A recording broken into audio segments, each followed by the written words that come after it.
man. He rushed for almost 2,000 yards. He finished up with 1,953 yards, 22 touchdowns. Like I said, Bama held him to that 31-yard game, really stifled him up. But again, Leonard Fournette will be making a run to Heisman consideration. Jamal Adams, the safety, junior safety. Also keep an eye out on all the defensive backs as well for the LSU Tigers. This kid, Tre'Davious White, he's a cornerback / safety. Real good guy, lots of speed, closing speed there. Kendall Beckwith, and another gentleman called, his name, Christian LeCouture, and that is definitely a Cajun name there, I think. And those guys are also returning players as well. So the defense is definitely going to be improved down there. But it's Adams, and he's the best of the bunch, so you definitely want to keep your eyes on him. Now, again, we were talking a little earlier about quarterback Brandon Harris. Anthony Jennings transferred out of there. Nobody over his shoulder. So, Brandon Harris, the job is yours, my man. LSU, here's the difference between a good offense and a fantastic one. I got this from this article. Everything else around him is there to succeed. And now it's his job to be more efficient, more effective, and even more of a playmaker. So, Brandon Harris, the job is yours, my man. I'm going to see what you can do. Now, last year, he only completed 54% of his passes. He only passed for just over 2,100 yards. He had 13 touchdowns, 8 interceptions. He did rush for 226 yards and 4 touchdowns as well. Now, he doesn't have to carry the team this year. That's my whole point. He's got playmakers, but LSU is really going to have to play up to its potential. They really can't be playing down to the lower team's potential this year. And Brandon Harris is really going to have a couple big games where he's going to have to be the star, where you're going to have to come out of the game talking about Brandon Harris, and maybe not necessarily you're talking about Fournette there. So Brandon Harris, keep an eye on him down at Louisiana State. Are they going to win the SEC title? A lot of writers say they're actually good enough to do it. They're good enough to contend for a college football playoff spot, and by that, a national championship. But again, coming off a disappointing season. And also, don't forget the Les Miles drama, too. That stuff can flare up at any time. Okay, so that's also something that can come in and just kind of blindside this whole thing. But keep it in mind here. So the talent's there. The key game, November 5th, Alabama, Bama boy. Your squad, any team being talked about for the college football playoffs and the national championship should be able to beat Wisconsin and Florida on the road and at least go 3-1 against those two teams. Or, go 3-1 against Arkansas Tech. I'm just butchering this, man. I sound like Jersey out here. Gotcha, Jersey. 3-1 against those teams, and then Arkansas, Texas A&M on the road. Ole Miss has to come to Death Valley, as does Alabama this year. Last year, LSU was 7-0 before going down to play Bama, and the Crimson Tide, definitely, as we remember, one of the best defensive games I've seen in recent college football history, man. The Tigers also lost 5 games against Bama, starting with the 2012 BCS championship. So they're really going to be looking to put it on Bama this year. But a lot of other good teams in the SEC. Some key stats from last year for Les Miles' team. Their first quarter scoring, very impressive, actually. LSU outscored their opponents 83-33 in the first quarter. But again, they had those penalties, 97 penalties for 784 yards, while their opponents only had 72 for 600 yards.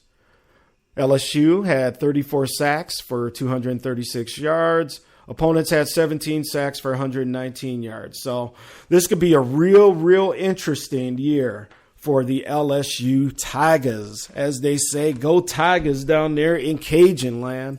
And let me jump back into the chat room here before we switch on over and talk a little NFL before we get on out of here on Sports Done Right. But before I transfer in there, JB Jennings in the chat room says, whoa, Vince, LSU ain't just going to roll over. roll over Florida like you think. You're right. They got to go to the swamp. Know that. Florida is definitely a team that's going to be back. And, good to see Florida kind of getting good again. And the swamp kind of getting back to what it used to be, man. I've always enjoyed watching Florida play at home. So good for them. Florida State, obviously, is going to be there as well. We'll see what Rick can do down in Miami. JB Jennings says, Grego, it's good to see some color on the Red Sox. Up to them boys came up from AAA. Red Sox never had any brothers. Fact. Very, very historically true. And I got a little story that I could share about that, but I'll save it for another time. One of the teams I wanted you guys to keep an eye on, and I'll just mention them very briefly here. We're going to talk more about last year with them, but the Western Kentucky Hilltoppers are really putting together a nice little football program, man, in Conference USA. Now, it's going to be tough for them to follow up a 12-win season. They clinched Conference USA, a second straight bowl victory, and actually finished the season last year ranked in the top 25. They caught number 24. But again, Brandon Doherty, who was their stud quarterback, their tight end Tyler Hybe, and Brandon Doherty actually is a very, very good quarterback. They're both now in NFL training camps. Western Kentucky has plenty of talent left for Coach Jeff Brom on both sides of the ball to expect continued success. And this article comes from USA Today.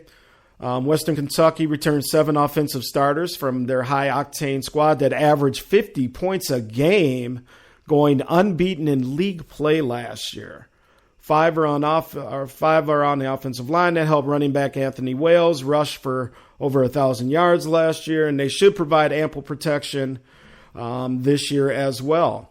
Keep an eye on their senior wide receiver, Taywan Taylor. He set a single-season school record with over 1,400 yards in reception yards, 17 touchdowns on 86 catches. Fellow wideout Nicholas Norris had 63 receptions for almost 1,000 yards as well. Again, man, this spread offense that Western Kentucky runs, I watched a couple games last year, man. Very, very impressive. The facilities, people are starting to donate out there, it sounds like. So look for the facilities to start kind of coming up to play here. So again, just wanted to get them on your radar. Western Kentucky, the Hilltoppers, Conference USA, they got a real nice thing going on. So make sure you check them out. Sluggo Willie Taggart put Western Kentucky on the map. He's at Southern Florida now. Very well said, sir. Thank you for enlightening me there. Oh, and the one and only, the man on the ones and twos, one of our main DJ. He is an X-Squad affiliate as well. Want to welcome all the way from, again, Atlanta, Georgia, Mr. Mandeleon. What's up, boss? Going to see you in a couple weeks, brother, down there. All right, let me jump in the chat room here. And, of course, the lovely Denise Milk and Cookies. Miss Queen in here as well. C. Mac. Everybody just chatting it up, talking about the Red Sox. Grego, of course, being the Boston guy that he is. JB, again, reminding me that Florida is not one to be messed with as well. The Chief Rocker in here. Sluggo, the Hammer. And let's do this. It's time to move it on over to the NFL. And before I get out of here, I want to talk a little bit. First off, I want to give props to Dak Prescott.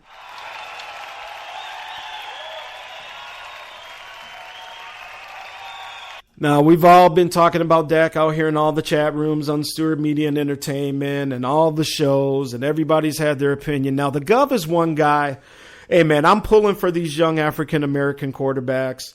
A lot of them get a raw deal. We've talked about it before to, the ends of the earth. And, we got to give it to Dak. Dak, he looked very good. He was 10 of 12, 139 yards, 2 touchdowns. Both of his incompletions were actually drop passes, so he actually should have had a 12 for 12 passing game. But Dallas, because they are the Cowboys, and we are hearing about this, it's like Dak has won the presidency down there. And, Jerry Jones has just come out tonight and says they are no longer pursuing any veteran quarterbacks because they're going to roll with Dak Prescott. Because here's the thing.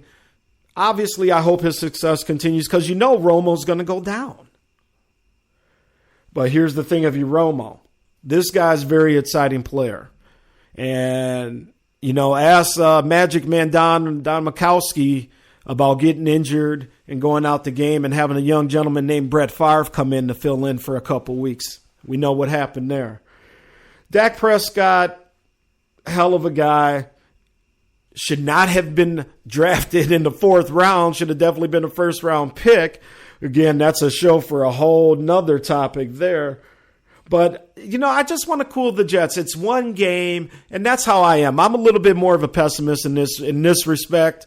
I got to see it more. I got to see it in the regular season. And again, I'm very happy for this young man, and I hope the success keeps coming for him. But everybody, we need to calm down just a tad bit on just anything really that's going down in the preseason, to be honest with you.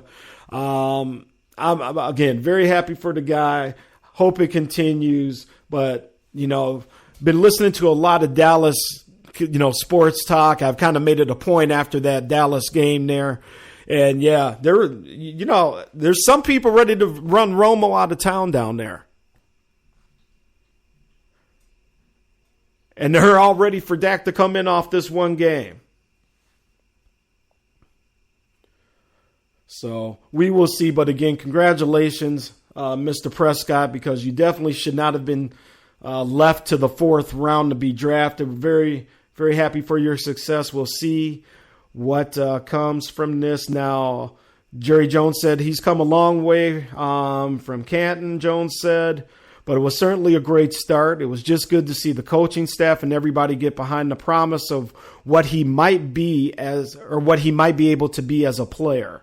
Certainly the way he and Showers played, Jamil Showers, it looks like. I wouldn't consider a backup quarterback situation at all. I wouldn't want to.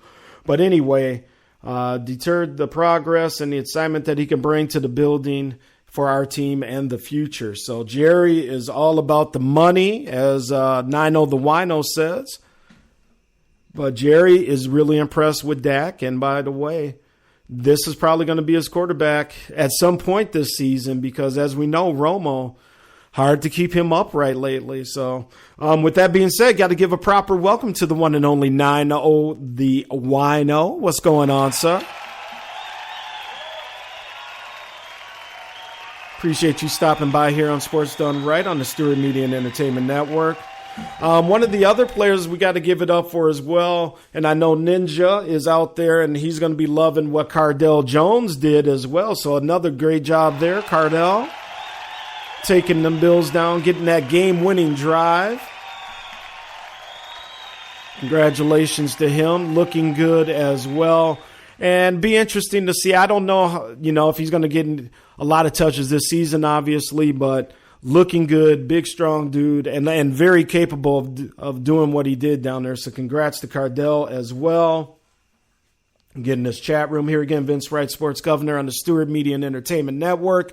You are listening to us on Spreaker.com. Make sure you follow us here.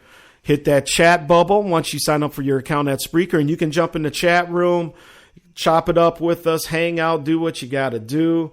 And also hit that heart, too. That means you like the show, and that helps us in our placement and rankings. And I don't know, they say good stuff. We will see.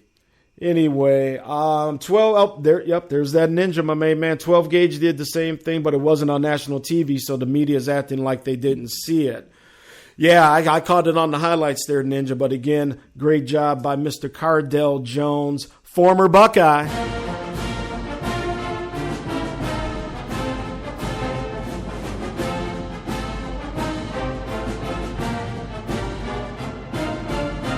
And we back. Anyway, Vince Wright, Sports Governor out there. We are on Spreaker.com, on SME. Doing the do, folks. Doing the do. All right, Minnesota Vikings. That's right, Minnesota Vikings. Oh, Nino the Wino says they lost the game, Gov. My bad. Sorry about that. Minnesota Vikings look very good, man.